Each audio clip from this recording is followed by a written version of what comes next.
Radio Kosova, Radio Shkupi, Radio Malizi, Kufi.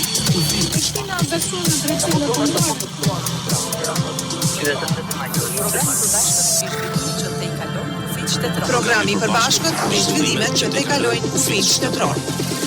Kufi.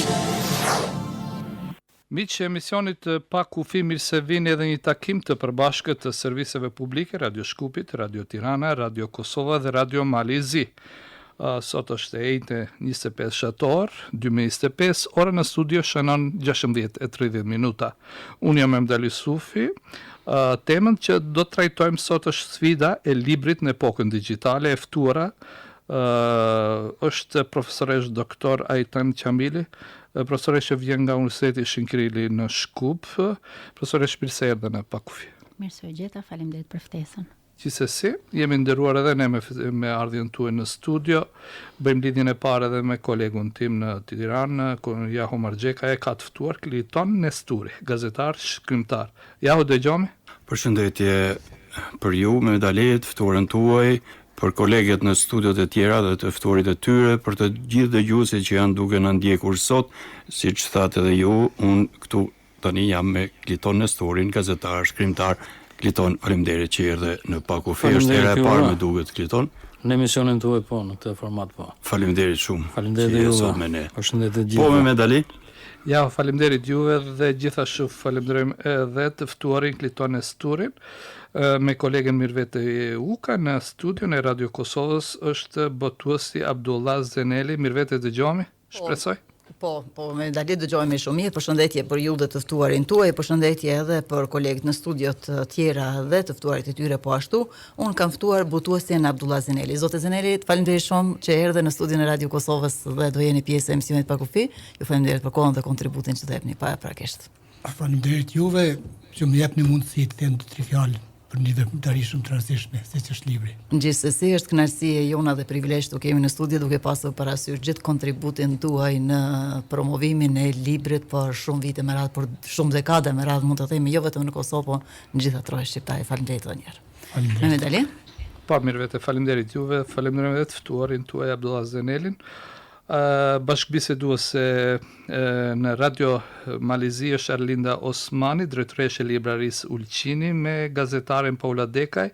Ata kanë bërë një kronik nga mesi emisionit, do ta ndjekim bashkarisht. Atëherë propozoj pa mos humbur kohë të vazhdojmë debatin këtu në Radio Shkup. Profesoresh, nuk e di tash këtë moment a mund ta kapim se çfarë impakti ka teknologjia, domethënë inteligjenca artificiale, jetojmë në një revolucion kibernetik, digitalizimit dhe vështirë mund ta perceptojmë se çfarë nesër mund të ndodh, çfarë sfide e pret librin, por ajo që mbie si thosh mbien sy mu kur gjatë udhimeve të mia në përbot, në për metrot e ndryshme, gjithnjë më pak shoh njerëz librin në dorë, domethënë ka qenë më shumë se lexim. Libri kishte atë, si thosh, atë kodin e vet, atë magjinë e vet. Tash me teknologjinë çfarë parashini ju ose çfarë si e shikni nga prizma e një pedagoge në universitet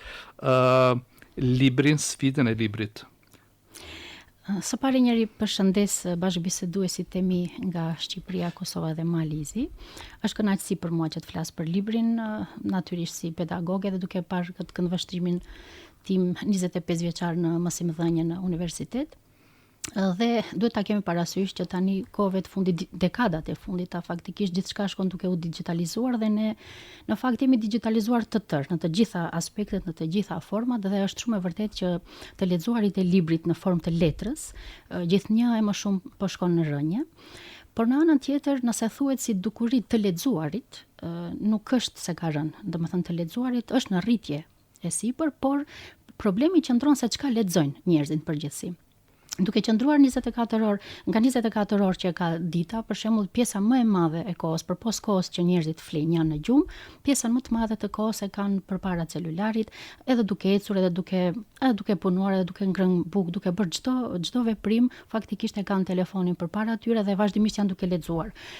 Ne gjithmonë më shumë pajisemi me informata, kemi informata edhe shumë informata edhe të panevojshme në atë aspekt, por nëse e shohim prizmin e ndikimit, çka ndikon inteligjenca artificiale apo në përgjithësi digitalizimi në informatat, në njohuritë e njerëzve, duhet ta shohim aspektin pozitiv, sepse është e vërtetë që shumë më lehtë kemi qasje drejt informatave, shumë më lehtë kemi shumë të dhëna, të cilat ne në kohën tonë kur nuk kemi pasur fare aspekt digital, është dashur të vrapojmë nëpër biblioteka, të kërkojmë libra, shumë gjëra nuk kemi pasur njohuri, për shembull në mbar botën çka është botuar, çka është hulumtuar, shumë gjëra i kemi për së dyti apo për së 10 herë madje i kemi studiuar në vende të ndryshme dhe pastaj pas ndonjë konferencë kur jemi takuar e kemi parë që një dikush në Shqipëri, dikush tjetër në Kosovë apo tjetër kundi e ka bërë të njëjtin hulumtim, sepse nuk kemi pasur shumë mundësi apo kontakte për të pasur këtë lidhshmëri.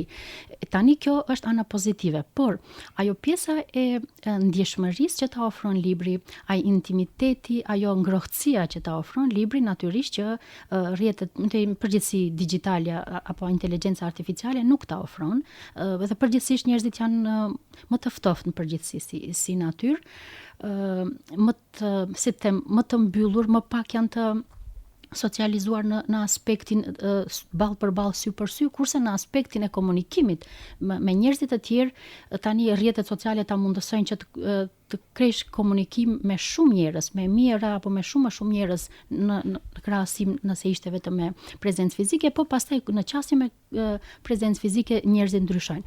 Përgjithësi si të them, si gjenerata të reja, si vjen gjithmonë më shumë, jemi krijuar, jemi bërë më përtac, më dembel, për arsye se inteligjenca artificiale na ofron shumë gjëra të cilat ne nëse nuk e kishim pasur atë, do duheshte vetë për shembull të lodhemi, të shkruajmë, qoftë një lutje, qoftë një kërkesë, qoftë një detyrë shtëpie, çka do që të jetë. Kurse tash e shohun jo vetëm studentët, por për fëmijët e vegjël, të gjitha detyrat më të thjeshta, ato më elementare i bëjnë me ChatGPT.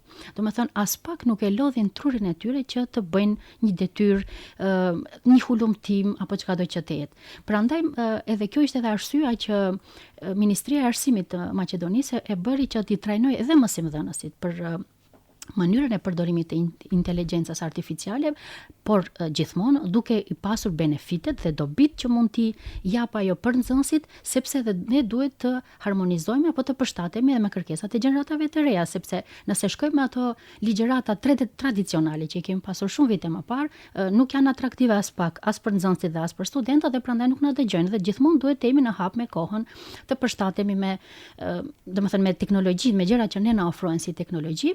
Dhe në anën tjetër edhe shumë prindër, për shembull, tani gjeneratat e reja vinë edhe din, po ka ende prindër të cilët fare nuk din se çka bëjnë fëmijët e tyre, sepse nuk kanë informata për punën e inteligjencës artificiale dhe i shohin fëmijët që i bëjnë detyrat, por në fakt nuk e din që atë detyre kanë marrë nga kjo.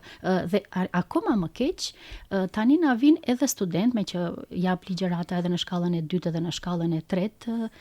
Jam gjithashtu mentore e shumë doktorandëve dhe magjistrantëve, e shoh që qoftë për elaborate apo edhe për punimin e mastrit e të doktoratit, shumë student e shfrytëzojnë ChatGPT-n. Megjithatë, ne si shkencëtar, si të them, që i dim ato të dhëna, edhe menjëherë mund ta hetojmë nga ku e kanë marrë dhe si e kanë përdorur, sepse e dim nivelin apo mënyrën apo sintaksën, madje edhe leksikun, fjalët e përzgjedhura që i bën ChatGPT-ja dhe që i bën vetë njeriu, apo ne e dim nivelin e studentit që e ka arritur. Kjo bën që në të ardhmen ne të kemi një numër të madh të magjistrantëve dhe doktorantëve, të shkencëtarëve, të diplomuarve, por në anën tjetër nivelja dhe njohja e tyre e vërtet që e kanë në tru do të jetë në nivel shumë të ulët. Dhe kjo rrezikon që të vinë gjenerata, si të them, me këtë analfabet funksional që i quajmë, që vetëm din shkrim e lexim, vetëm din të përdorin teknologjinë, por as pak nuk e kanë atë mendjen e tyre kritike, të logjikojnë vetë, të krijojnë vetë, të hulumtojnë vetë, dhe kjo është ajo që ne na frikson kohëve të fundit. Po, dhe këtu mbase është edhe poente. A do të kemi një gjenerat që ka dhunti krijuese, domethënë që hulumton, që është vazhdimisht me kohën, sepse aludoj para shumë studios thoshin, në qoftë se ti mund të kryesh fakultet, por për një kohë të caktuar në qoftë se ti nuk je në hap me kohën, dhe është vështirë të mbash kontinuitetin. Dhe tani kësaj u shtu edhe inteligjenca artificiale që të jep dhëna, të jep atë që e kërkon, por nuk të jep atë mbase që të bën të veçantë, domethënë një fushë të studiuarit. Por le të flasim tani për librin në një dimension krendryshe, domethënë e potencova edhe në fillim. Jetojmë ato procese globale dhe një fenomen të neve ndodh edhe në pjesë tjera të botës. Si mund të mendojmë mas ca vitesh, për shembull këtë që jetojmë ne tani, kinezët po e zëm me teknologjinë, ishin më shumë të pasionuar para shumë vitesh, dhe tani mund ta imagjinoni se çfarë bëjnë ato me inteligjencën artificiale. Si qëndrojmë, pyetje shumë interesante, si qëndrojmë ne vis-a-vis pjesës tjetër të civilizimit, për shembull, për shumë popull, thua ky globalizim na ka afruar me ato, apo na ka bërë, si thua, një oqean, kështu figurativisht shprehem, ku shumë njerëz ndihen të humbur dhe duan t'i kthehen vetvetes.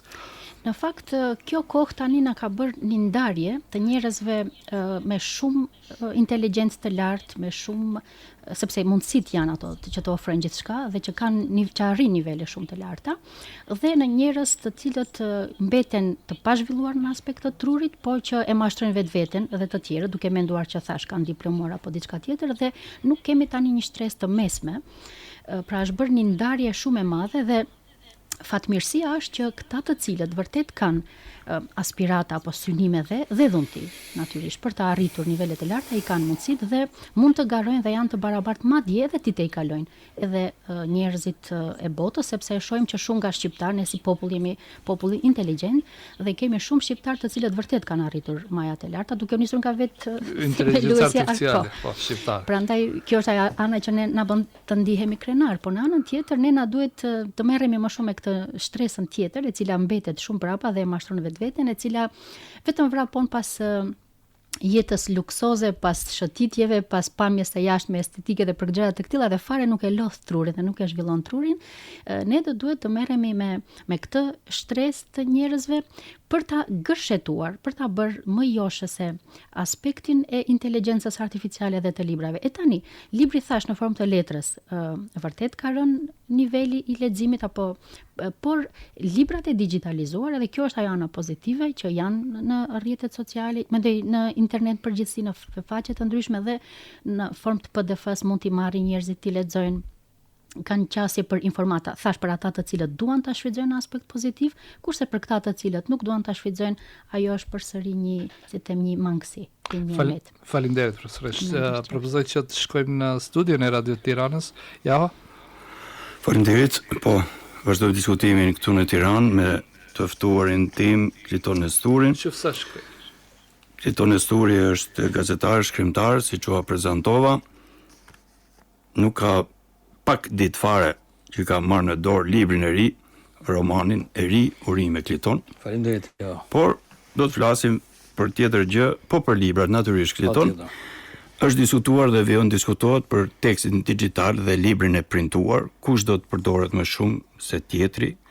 Ka nga ata që mendojnë se libri digital do të dominojë, por ka edhe nga ata që besojnë se libri do t'i rezistojë zhvillimit të vrullshëm të teknologjisë.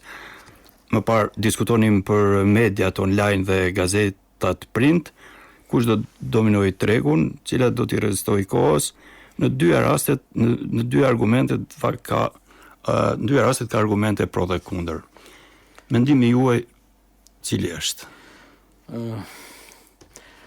Të falenderoj për mundësinë, ndoqja me shumë vëmendje dhe diskutimin që bën në studion e Radio Shkupit. Personalisht unë jam nga njerëzit që besoj librit të shkruar, megjithëse shoh që teknologjia po ecën me hapa të jashtëzakonshëm, të pa parashikuar ndonjëherë, por dhe mendoj që me gjithë evolucionet që kanë ndodhur nga librat në qoftë me audio, qoftë edhe në formë elektronike, libri i cover, libri i tekst do të i shtypur do të mbetet. Nuk mund ta parashikoj askush se si do të mbetet dhe në çmas, ndoshta edhe mund të rikthehemi në një moment mas shumë dekadash, masi shoqëria të jetë ngopur nga rrjetet sociale dhe nga teknologjia. Dhe kjo është një gjë që mbetet për të parë. Në lidhje me informacionin që afron, është një informacion që afrohet. Deri diku po themi sakt, s'po themi 100% sakt, por unë do të kujtoja një intervistë të Günter Grassit të dhënë për një stacion televiziv kanadez në vitin 2009, ku thoshte në qoftë se unë, pra flasim për njerëz që merren me lehtësinë, që merren me studimet, do të kërkoj një informacion, unë do t'i referohem bibliotekës. Në këtë prizëm mendoj që për njerëzit studius, për njerëzit e letrave, për njerëzit e studimeve historike, biblioteka dhe libri i shkruar dhe libri i printuar do të vazhdoj të mbetet informacion. E gjithë pjesa tjetër pastaj zhvillimi i teknologjisë ka të bëjë me pjesën tjetër të popullit. Është e vërtetë që sot s'kemi klasë të mesme, janë të gjithë njësoj dhe nuk mund ta llogarisim se ku fillon kultura e njërit dhe ku mbaron e tjetrit, dhe këtë mirë po libri i shkruar, libri i printuar e bën këtë dallim. Tek qasja që kemi ndaj librit. Kanë arritur sot në Amerikë që të marrin Shakespeare-in, ta bëjnë si ta bëjnë në audio si novel. Ti domethënë ti mund të shkosh në autobus, të vësh kufjet, edhe në Angli po është e njëjta gjë, dhe mund ta marrësh ta dëgjosh si një rrëfim. Mirë po, ajo mua më jep thatë informacionin bazik se çfarë është Hamleti, por nuk më jep stilin e Shakespeare-it. Nuk më jep bukurinë e tekstit të Shakespeare-it, gjuhën e tij, kulturën e tij. Dhe njëta gjë ndodhe me Hemingway apo me çdo tjetër. Pra, sado ta marrim sot që ta përmbledhim një tekst, prapë ne nuk do të lexojmë atë ngjyresë emocionale dhe nuk do të ndjejmë atë bukuri artistike që na jep leximi i tekstit të shkruar. Ajo marrëdhënia që është një marrëdhënie preke, është marrëdhënie dhënë dhe marrje, domethënë duhet ta prekësh. Ndërsa kjo ideja e shkollave që më ka hyrë shumë, më vjen shumë inteligjencë artificiale. Më vjen shumë çudi me Maqedoninë që gjithmonë ren të bëj këto gjëra të reja, di para shumë vitesh ata ka futur tabletin para nesh.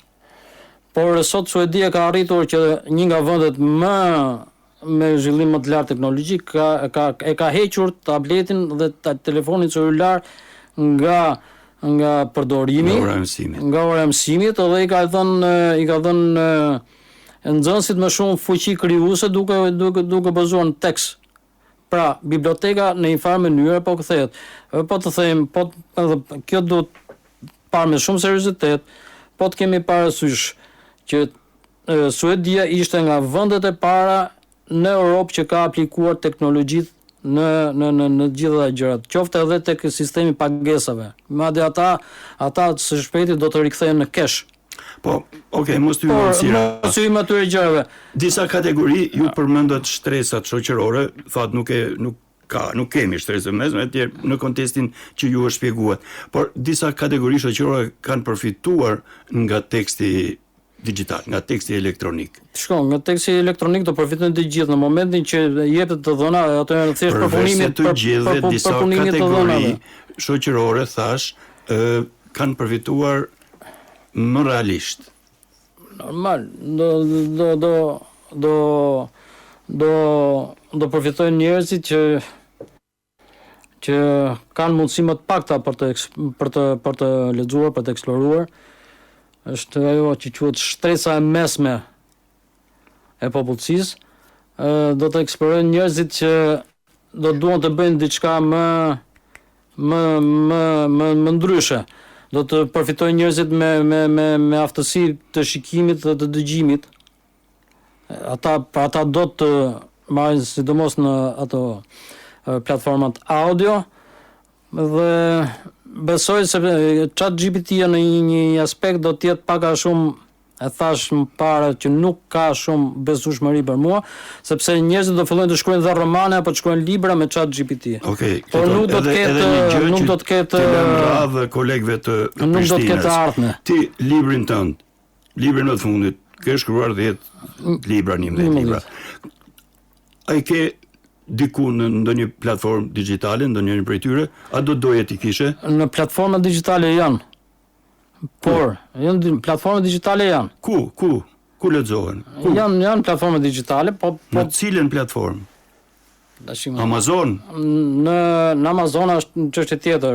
Është Google Play, në Amazon ne duhet kemi 1 milion lexues në Amazon. Një autor shqiptar që shkruan shqip duhet ketë 1 milion lexues. Platforma që ta pranoj.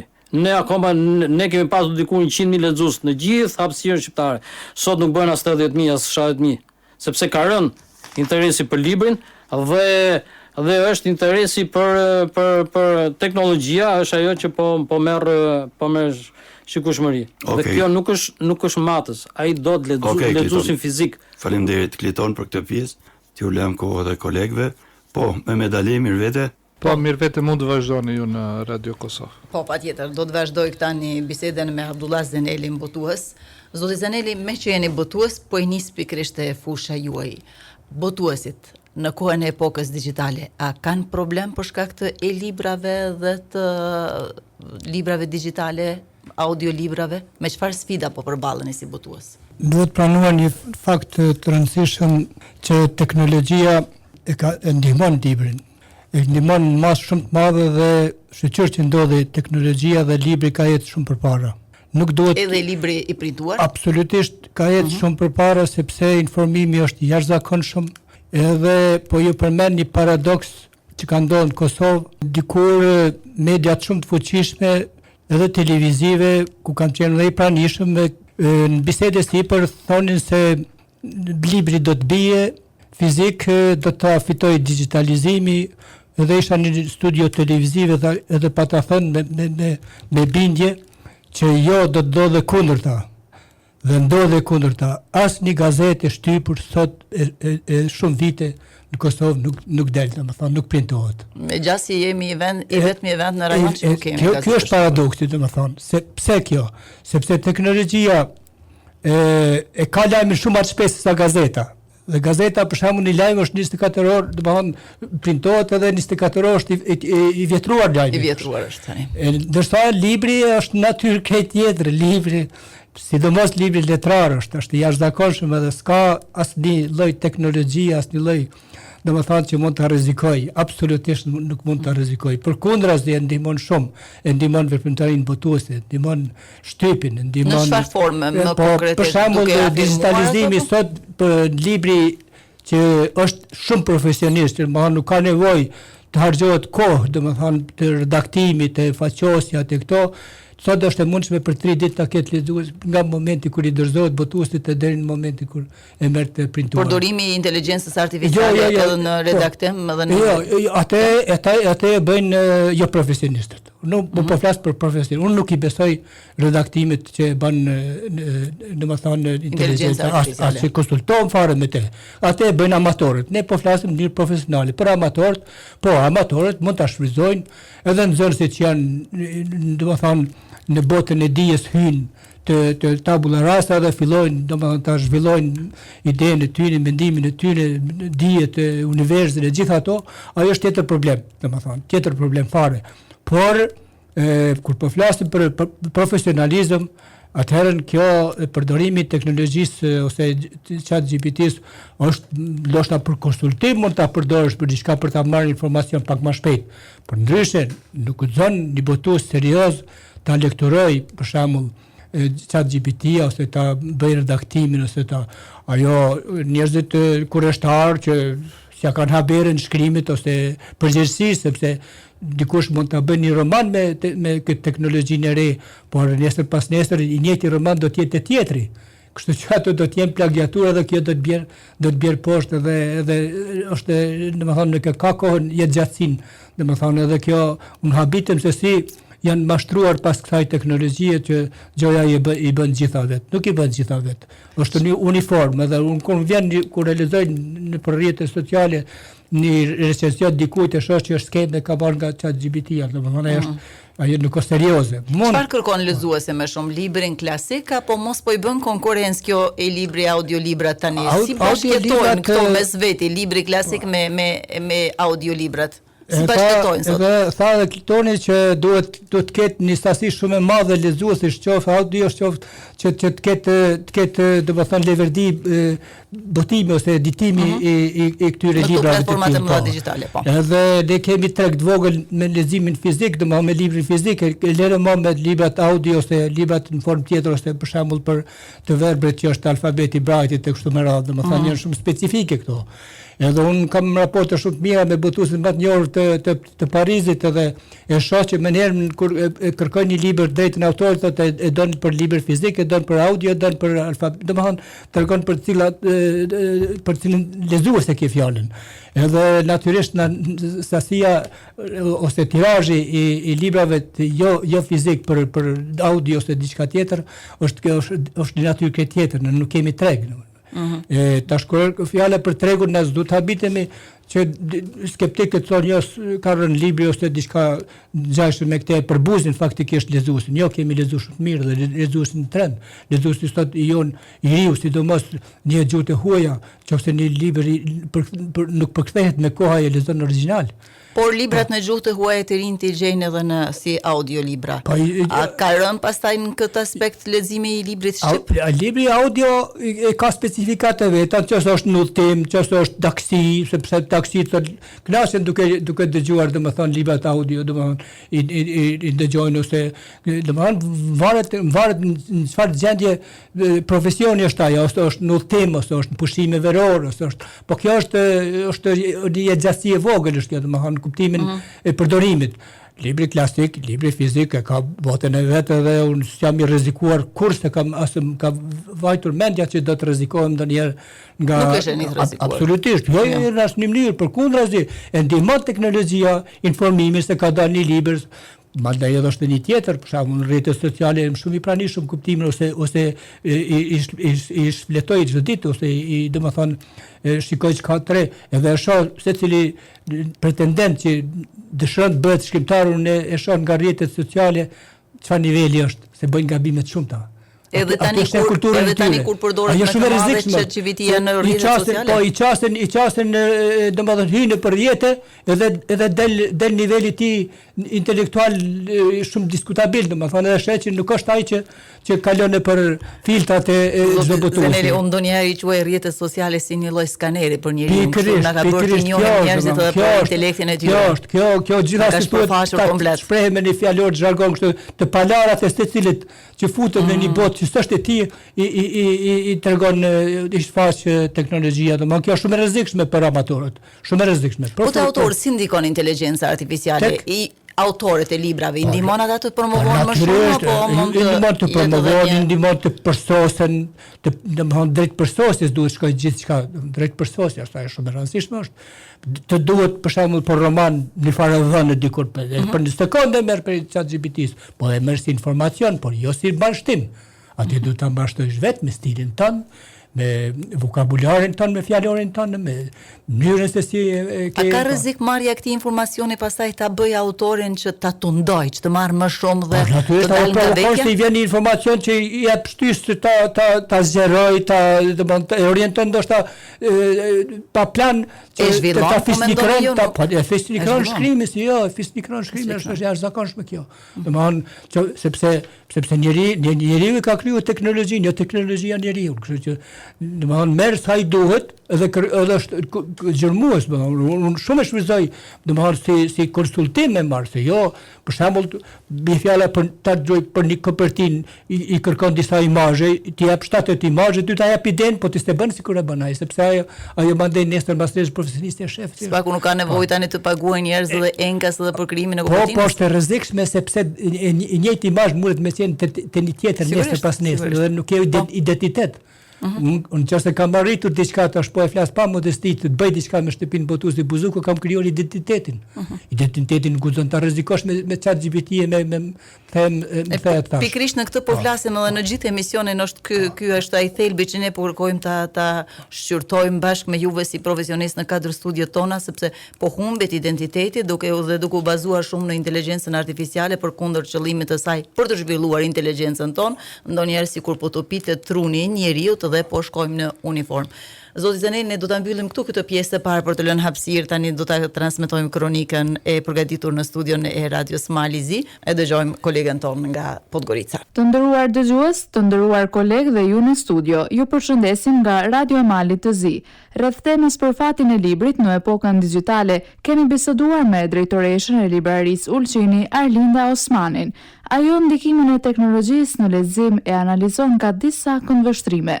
Në pyetjen nëse në ditët e sotme miku më i mirë është libri apo telefoni, ajo përgjigjet. Ulqini është një vend mjaft i vogël dhe siç e dim, teknologjia fillimisht depërton tek gjeneratat më të reja dhe pastaj e bën rrugën e vet tek gjeneratat e vjetra. Nëse ne e segmentojmë gjithsesi shoqërinë tonë dhe fokusojmë më shumë tek trinjt, edhe unë si fillimisht personalisht i përkas një gjenerate i çik më të re, kështu që të gjithëve neve nga ana personale na ka ndikuar teknologjia. Pastaj nëse flasim për leximin tek gjeneratat e reja, fatmirësisht mund të them që prindrit, derisa ka ndikim tek fëmijët, i sjellin fëmijët dhe blejnë libra. Ndoshta shpesh e kanë potencuar edhe në intervista të ndryshme që këndi më i frekuentuar i librave në librarinë tonë është këndi i fëmijëve.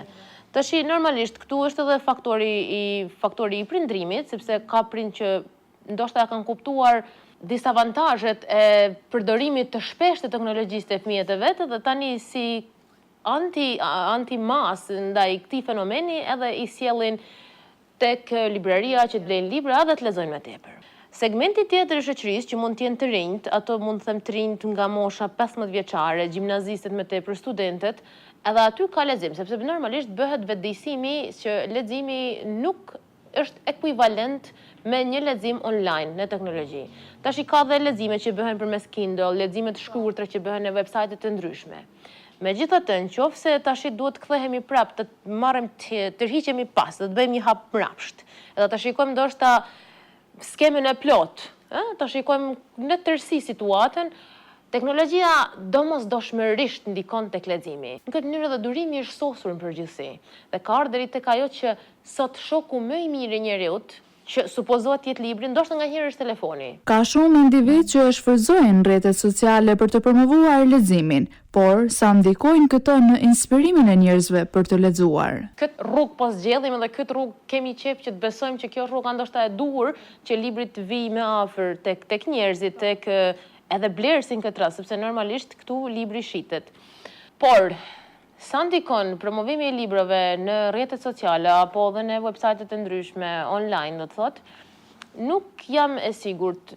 Lexuesi i rregullt lexon sepse e bën nga dëshira, jo nga një reklam 5 minutë në rrjetet sociale. A duhet të optimizohen rrjetet sociale siç janë Facebooku, Instagrami e tjerë për promovimin e librave? Patjetër, sepse në këtë kohë jetojmë.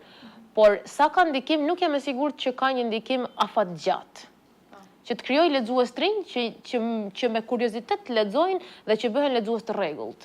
Libraria Ulqini, që nga themelimi rreth 4 vjet më parë, organizon aktivitete të shumta kulturore, një përpjekje për të promovuar fjalën e shkruar dhe autorët. Drejtoresha Osmani në këtë rast përcjell edhe një mesazh për audiencën. Ne mundohemi që të krijojmë ura lidhëse ndërmjet njerëzve dhe librit. Edhe kjo është shumë e rëndësishme. Mesazhi jonë në gjithë këtë sfidë që kemi me organizimin e eventeve është që njerëzit më tepër të bashkangjiten këtyre aktiviteteve, jo vetëm me qëllimin që të bëhet promovimi i librave dhe pastaj që të blehet libri. Nuk është ky qëllimi i vetëm, se siç e dimë edhe ne, Edhe besoj që deri tani është mesazh i shpërndar që libreria Ulqini nuk ekziston tu vetëm nga sensi komercial. Absolutisht. Nga sensi komercial libreria Ulqini mund ta mbulojë ndoshta jetëgjatësinë e vet në disa periudha të caktuara, por qëllimi jon kryesor është këtu që të mbrojmë vlerat identitare edhe që ta sjellim librin më afër tek njerëzit. Vihet në pyetje shpesh nëse një ditë teknologjia me inteligjencën artificiale do ta zëvendësojë librin, por bashkëbiseduesja jon nuk beson në një gjë të tillë. Nuk mendoj që teknologjia do vi një ditë që zëvendësojë librin, sepse secila antivlera ka një vlerë dhe nëse ne e marrim si antivlerë sot teknologjinë, e cila po e mbyt librin, vlera është libri. Edhe vlera do jetojë me njeriu gjithmonë, sepse sa ka njerëz, ekziston principi i vlerës, ekziston libri. Kështu që të futemi në një realitet të imagjinuar të së ardhmes, nuk dua të mendoj që libri do të zëvendësohet plotësisht nga teknologjia. Personalisht ndoshta është pikpamja ime personale, por edhe nga eksperienca ka lexues që ende e duan leximin dhe në bazë edhe për ato 5 lexues, sigurisht që libri do të ekzistojë dhe nuk besoj që bota në të ardhmen do të jetë një botë ku libri është muhabeti së kaluarës. Fati i librit në epokën digjitale mbetet i hapur mes sfidave dhe mundësive të reja. Për Pakufi nga Podgorica, Paula Dekaj. Po ishe kjo bashkëbiseduese e kolegës son Paula Dekaj, Arlinda Osmani, drejtoreshe e librarisë Ulqinit, e cila gjithë një vend të ndukja është nga prizmi im, domethënë këndvështrimi im është se do të mbijetoj libri, është libri ajo që na e pasuron imagjinatën, është libri si një dritare që na jep një njohur një me një botë tjetër me figura interesant.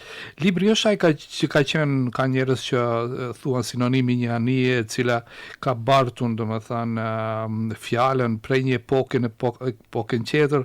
Gjithë ato sfida tjera janë valet e ndryshme të cilën e përcjellin. Ju tani më sollet 2 libra tuaj të fundit edhe janë interesant për dialektet e Strugës nga vini ju. Sigurisht, libri të sjell një ngrohtësi ndryshe nga ajo, tashmë nuk e vëm diskutim ftohtësinë e teknologjisë, avantazhet e teknologjisë u tha, domethënë ato ka domethënë që mund ta shtym përpara ky revolucion, them i fundit, librin. Çfarë juve personalisht u sjell libri, thuhet që e krahasojnë me si një fëmijë, por ju çfarë ndjeni personalisht për këto 2 librat e fundit dhe çfarë mesazhe doni të jepni nëpërmjet këtyre librave, sepse jemi dëshmitar që gjithandej na përcjell mediokreti dhe ne nuk shohim libra, gjithnjë më pak, si thuash, ka autor që promovojnë. Këtu të paktën ma qoni këto decenët e fundit. Këto 2 librat e fundit që ju asolla sot janë hulumtime, domethënë monografi shkencore. E para për të folmet e Strugës është një monografi e punuar 8 vite me radhë, domethënë është një hulumtim shumë serioz me mbledhje të materialit me vjelje të materialit në terren. Kurse libri tjetër, ngjashmëri dhe dallime dialektore mes të folmeve shqipe në gjithë trojet shqiptare, dhe prandaj edhe harta në kopertinën e librit është e mbar shqiptarisë kudo që ndodhen shqiptarët autokton, po edhe arbreshat e Shqipërisë, me arbreshat të shpërndar kudo në botë. Dhe kjo është më shumë e përgatitur për shkencëtarët, për studiues, po edhe për nevojat e studentëve, domethënë në rrafshin e lëndës dialektologjia e gjuhës shqipe, ku aty japim të gjitha tiparet apo dallimet gjuhësore, fonetike, morfologjike, leksikore, sintaksore dhe kështu me radhë, për të njohur nga afër të gjitha të folmet dhe për të parë se sa ne, pavarësisht që ne na duket që ndoshta të folmet tona apo dialektet tona dallojnë, në fakt në thelb janë shumë të afërta njëra me tjetrën dhe secili shqiptar është tosk apo gek apo nga cilët do qofshin trojet të jenë, ata mund të merren vesh shumë lehtë njëri me tjetrin. E tani aspekti që a do të zhduket apo nuk do të zhduket libri, edhe unë besoj që libri nuk mund të zhduket asnjëherë. Dhe jo rastisht pyetjen përcjell një identitet, një porosi, një lajm shumë i rëndësishëm është kjo. Natyrisht, për lexuesit që janë kurreshtar. Ata të cilët janë kurreshtar, e shoh se edhe interesimin nga librat që i që i shpërndaj që udhëroj se unë nuk i shes librat e mi, zakonisht nëse mbetet një pjesë të shtëpia botuese, ata ndoshta edhe e shesin. Jo ndoshta po e shesin vetë, përsa ato vëllime, ato që më japin mua, zakonisht ta udhëroj dhe i përgjith njerëzit të cilët ma merr mendja që mund t'i lexojnë, po e shoh që interesimi është sidomos tek ata të cilët janë tipa studios dhe duan që të begatojnë edhe njohuritë e tyre, po thjesht edhe të begatojnë edhe bibliotekën e shtëpive të tyre. Ka edhe të atill lexues që, sepse u përmend edhe pak më parë që libri, më duket nga Ulqini e thanë që shitet, është rrit shitja e librave, duhet ta kemi parasysh që ka edhe një kategori të njerëzve të cilët blejnë libra vetëm si aksesuar, vetëm për të dekor. Për të bërë foto për rrjetet sociale dhe apo për të mbajtur në shtëpi dhe as pak as nuk e hapin, kurse ne na mjafton edhe të ketë edhe lexues të cilët edhe të paktën e shfletojnë. Domethënë e shfletojnë, janë në njohuri, diçka hapin, diçka lexojnë, sepse ndryshe kur e ke në formë të letrës, e ke përpara vetes dhe e hap tash e kthen prapa. Kurse nëse e ke vetëm në formë digjitale, atëherë duhet ose nga fillimi deri në fund ose një fragment të paqartë ta dëgjosh apo ta lexosh.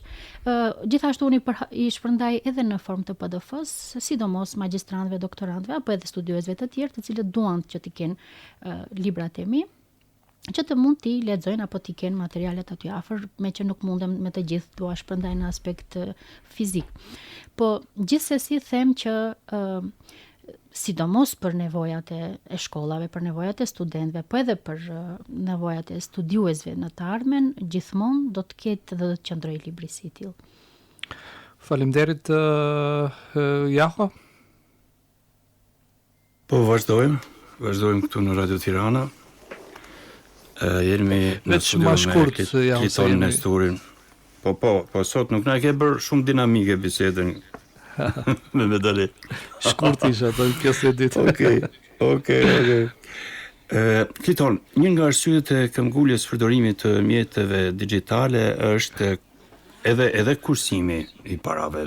Një libër, nëse do ta lexosh në një platformë në mënyrë digjitale, audio, si pas realitetit të vërtetuar tashmë, kushton më lirë se sa një libër i printuar. Sikur se folëm që i parë edhe për gazetat, për shembull online, apo portalet që i kanë zëvendësuar tani shumicën prej tyre, gazetat e printuara. Shiko, do ta llogarisim koston e librit në raport me vendin ku bëhet fjalë. Në Shqipëri, unë mendoj që libri është në çmime të ulta në raport po të krahasosh me vende të mëdha si Gjermania, si Portugalia, si Spanja, si Italia etj. Tash njerëzit po lexojnë më shumë në gjuhë të huaja dhe kjo i ndihmon më shumë. I ndihmon teknologjia sepse i lexojnë më shpejt dhe paguajnë më pak. Kjo është e vërtetë. Por do të themi që libri në vetvete do të vazhdoj të mbetet, sepse njeriu që e do librin vërtet, dhe që do ta ketë kopje, është ai njeri i thjesht dhe i mençur që ka një marrëdhënie shumë më të pakët me teknologjinë. Kjo do të thotë që natyrisht ka edhe faktorë të ndryshëm. Për shembull, kjo tashmë teknologjia është trend. Libri i printuar e merr edhe me për $4, e merr për $4 për €5.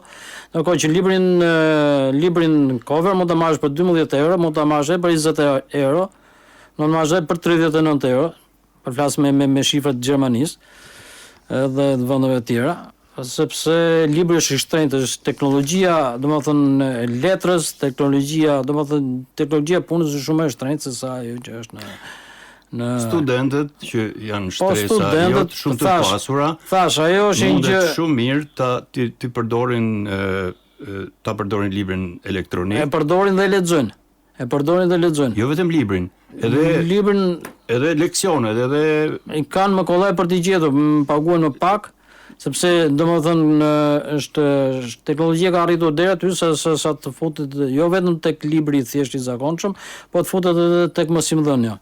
Kjo kundrejt një pagesë, pra çdo gjë ka hyrë në një biznes i cili sipas trendit sot po eklipson gjithë, por do të vijë një moment që njerëzit do t'i kthehen qoftë edhe studentët, qoftë edhe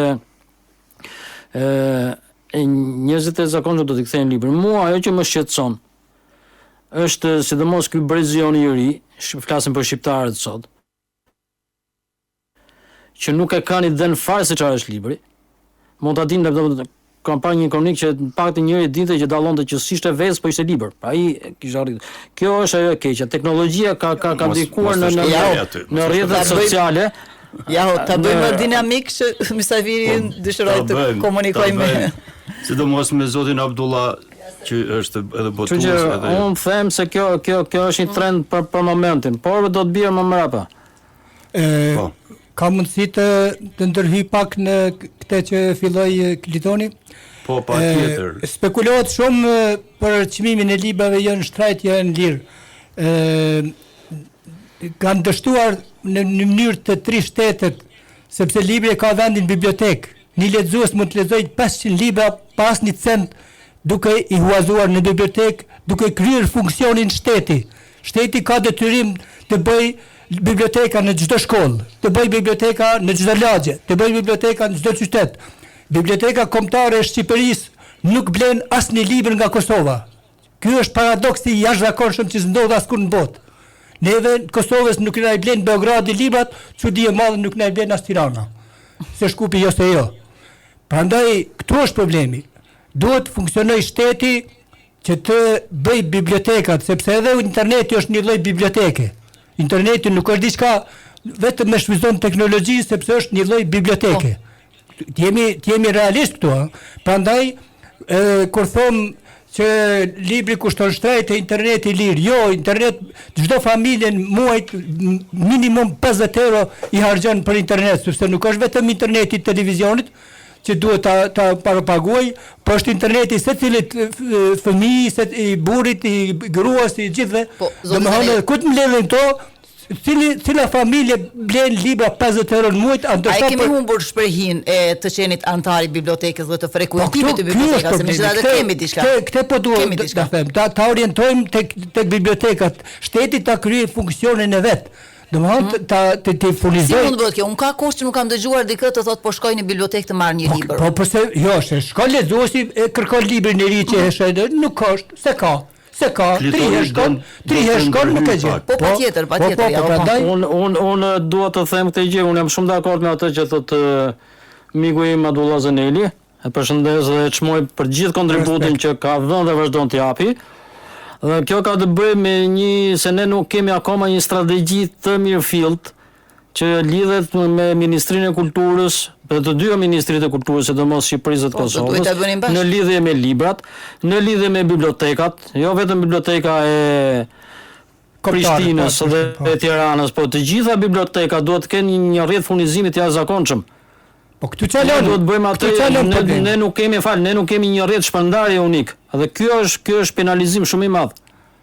Kjo është bëhet në lidhje me strategjinë, bëhet me shtetin, bëhet bashkëpunim me shtëpitë botuese, me shoqatat e botuesve dhe me të gjithë tjerët, edhe me bibliotekat. Po bibliotekat tona, zoti Zaneli, sa furnizojnë bibliotekat tona me tituj që i keni ju në shtëpitë botuese? Sigurisht që interesimi juaj për të sjellë sa më shumë tituj të huaj në vend për të përkthyer dhe pastaj për të printuar ka një kosto, dhe për juve është çmim.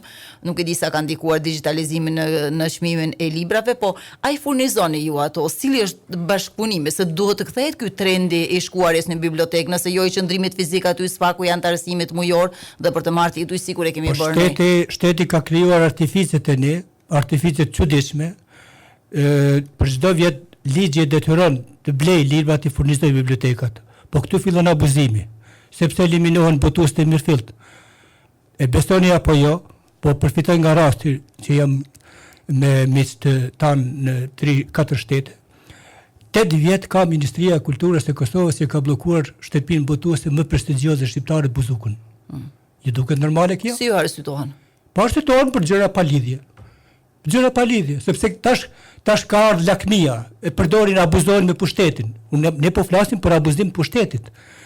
Me çështje ju më pyetet mua, domethënë personalisht. Unë hyna pak pa gjërësisht, kur ishte fjala për bibliotekat që s'marrin asnjë libër, as bibliotekat e shkollave, kështu me radhë. Po ja përmend një paradoks që ka ndodhur në Shqipëri para 6-17 vjetë. Mund të kyçet zotin Nestor që të mos merret se kemi marrë një rast kur Gens Polo ishte ministri i arsimit dhe vizitoi shkollën e vet nostalgjike. Kishte biblioteka e asaj shkolle, ishte katastrofë as në gjendjen kur ka qenë ai nxënësi i asaj shkolle. Edhe ndikoi se ishte ministër, ndikoi që në një vendim të ministrave kur ishte Sali Berisha atëherën kryeministër, edhe u dhan 1,5 milion për freskimin e bibliotekave. Paradoks, asnjë cent nuk është ble libra nga Kosova. Pa dhe librat nga Kosova janë libra shqip. Një 20% ishin 300.000 euro për shkak. Asnjë libër s'është ble nga Kosova. Nuk e kam hallën se kam bjetuar edhe pa ble asnjë, edhe ministria që s'blen asnjë libër nga Buzuku që 8 vjet. Unë kam botuar kryevepra sepse nuk kam pritur shtetin.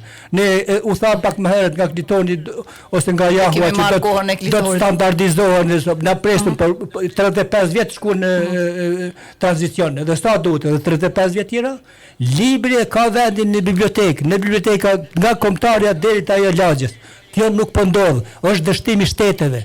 Po, ja të na falësh kisheni pastaj se kemi marr kohën tuaj. Më falni se doj edhe Klitoni drejt. Dua vetëm të saktësoj diçka. Fondet, më thash që duhet një strategji dhe duhet një strategji gjithëpërfshirëse. Edhe sa vjet ajo strategji? Edhe sa vjet? Korpa. Më fal, unë thash duhet. Unë jam partizan ashtu si ju dhe shumë botues të tjerë, sepse për shembull, nëse shteti jep para për një bibliotekë, supozojmë, të marrë një qytet caktuar, por zëm se thjesht si jemi Elbasanit. Biblioteka e Elbasanit do marrë me atë fond që ka do marrë libra për autorët e Elbasanit. E kuptoni se sa lokaliste dhe sa provinciale është kjo. Pra ne duhet dalim nga këto politika.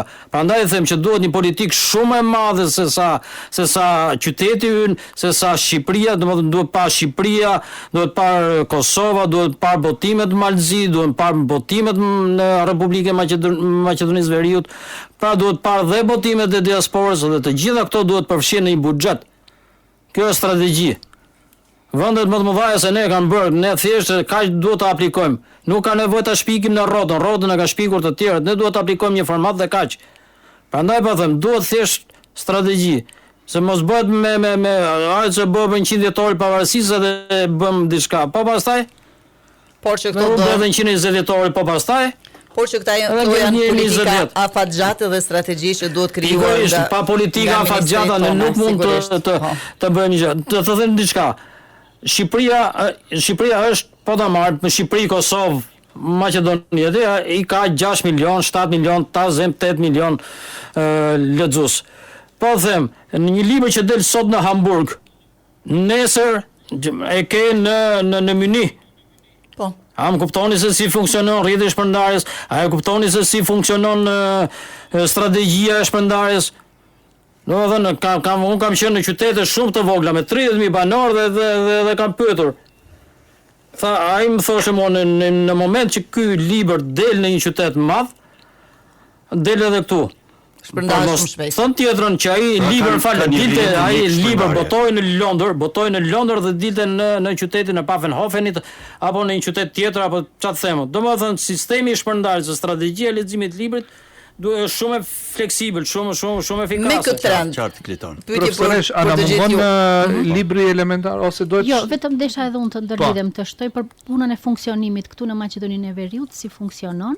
Me që unë të gjitha librat deri tash i kam botuar, kanë qenë të përkrahur nga Ministria e Kulturës dhe patjetër ne kemi të obliguar që të dorëzojmë te biblioteka universitare një numër të madh, domethënë 50 ose 55 vëllime nga libri ynë dhe ajo në mënyrë automatike, domethënë shpërndahet rrjeti për të gjitha qytetet e Maqedonisë së Veriut me ato biblioteka me të cilët ka marrëveshje bashkëpunimi, memorandum bashkëpunimi, biblioteka universitare dhe pastaj madje nxjerrin edhe jashtë, por nuk e di saktësisht në cilat vende.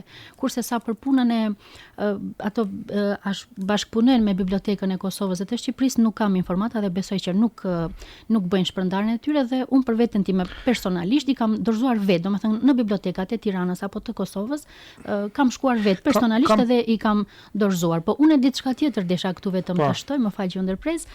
Puna është se nuk është vetëm problemi aqumi i pajisjeve të bibliotekave, Saqë problemi kryesor është i frekuentimit të bibliotekave. Domethënë ne duhet njëkohësisht, kjo shkon paralelisht natyrisht edhe pajisja e bibliotekave me të gjitha botimet që janë nga të gjitha trojet shqiptare, po edhe duhet të bëjmë shteti duhet ta bëjë këtë, një lloj strategji për të nxitur nxënësit apo studentët të shkojnë në për biblioteka, sepse sot nëse hyn në bibliotekën universitare, në kohën që ne kemi ndetur me çdo ditë edhe me orë të tëra, po, çdo ditë në bibliotekë e kishim patjetër, aty e kishim edhe mëngjesin e hanjim edhe lexojmë gjatë gjithë ditës, sot të futesh në bibliotekën universitare nuk gjen asnjë student, e njëjta ndodh edhe në për bibliotekat e katedrave tona. Domethënë në vetë fakultetin ton kemi 12 biblioteka të secilës katedër të veçantë, aty studentët hyn vetëm për nevoja për të marrë diçka apo jo për të ulur dhe për të lexuar, dhe nuk i shfrytëzojnë shumë e shumë libra. Domethënë këtu duhet aty ne që duhet të ndikojmë më shumë.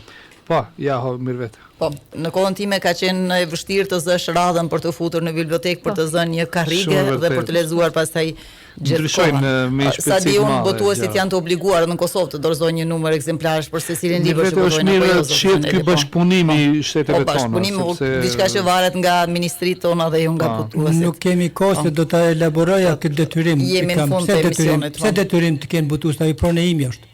Ka drejt të më shteti aty. Por me sa di unë kështu e bëni apo jo? Po nuk në rregull. Unë pikërisht më kanë dënuar se nuk dorëzoj ekzemplarë të detyrueshëm në bibliotekë. Problemi me këtë duhet marrë gjykata, jo Ministria e Kulturës, jo Këshilli i Librit.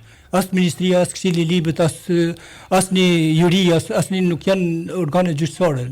Këtu të ne ngatruar, domethënë kompetencat. Janë ngatruar plotësisht. Pastaj edhe paradoksi tjetër që ndodh në 3 shtetet, 4 shtetet, është tenderohet libri. Po s'mund tenderohet libri kur libri nuk është domethënë tjegull, nuk është qerpiç, nuk është ndonjë material ndërtimor që ka 100 fabrika. Libri është unikat, vetëm një botues e ka atë libër. Si mund të tenderohet? Ligji detyron ta kesh çmimin i së bënën gjithë ato. Domethënë nuk mund ta abuzon. E fitojnë fotokopiosit, fitojnë botuesit tjerë, fitojnë matrapazit. Pastaj zgjedhja e kriterëve është një çështje. Domethënë këtu çalojnë gjithmonë kam qenë si thuhet i thari asaj që ta problematizoj këtë gjendje, vetëm kam krijuar kundërshtar, vetëm kam krijuar probleme dhe nuk e zu. Zoti Zeneli, jemi në fund të emisionit, i kalojmë radhën moderatorit të emisionit të sotëm me Medali. Ja ho shkojmë në Tiranë. Nuk kishim të mbylluar. Klitoni i tha pikpamjet e tija, duke ju referuar realitetet tona edhe përvojës botërore. Në fakt për të diskutuar për librin kemi diskutuar shumë herë në këtë studio, por gjithmonë tema mbetet e hapur. Po Kliton? Unë desha të shtoja vetëm diçka, vetëm një fjali të fundit. Është problemi ynë është se ligjvënësit tanë, politikbërësit tanë vazhdojnë ta shohin librin si një mall dhe jo si një vlerë. Duhet qoftë tek libri dhe tek ligjet dhe tek aktet nënligjore që nxjerrin qeverit, libri shihet si mall. Duhet të heqim dorë nga ky bot kuptim dhe ta shohim librin si vlerë. Nëse do ta shohim librin si vlerë, atëherë do të hartojmë politikat përbasha dhe do bëjmë gjëra më të bukura. Po. Faleminderit Kliton Nesturi. Faleminderit Jaho, faleminderit zotin Kliton Nesturi. Mirë vetë. Edhe unë falenderoj zotin Zeneli nëse ke edhe një porosi për gjeneratat e reja dhe ku e sheh librin për 20-30 vitet e ardhshme, por shumë shpejt sepse jemi në minutën e fundit. Absolutisht lexuesit e ri janë tash ndërgjegjësuar dhe do t'i kushtojnë si libri fizik. Libri fizik nuk do vdes kurrë. Faleminderit shumë zotin Zeneli që ishe sot me ne. Po, mirë vetë, faleminderit ty dhe zotin Abdullah. Po, ishe gjithë kjo që pregaditëm në pak kufi, me mua Medali Sufi në studion e Radio Shkupit, ishe profesore Shajten Qamili, pedagoge në Universitetin Shënkirilin në këtu në Shkup, në Tiranë kishim kolegon Jahomar Gjeko me të ftuar i Kliton Nesturin, gazetar shkrimtar, me kolegën time mirë vete u ka ishe ftuar botuesi Abdullah Zeneli në Malinezi, bashkëbiseduesi kolegës tonë Paula Deka ishte Arlinda Osmani, drejtoresha e librarisë Sulqini. Deri javën tjetër me një temë tjetër mirë.